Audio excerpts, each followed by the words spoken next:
एथर चतुर्थ वचन मागुची।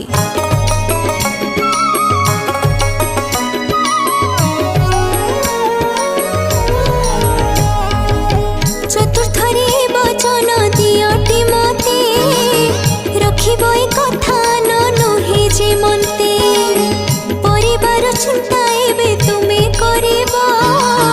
सब हानि लाभ कथा तुमे बुझिबो संसार जो जाली घाटी होइबो तुम्हे दायित्व ने बटी हटी न जीवो केबे ए वचन मोर जदि कर पुराण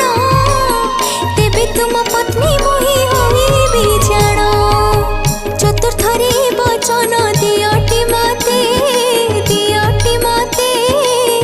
रखिबो ए कथा न नहे जे मनते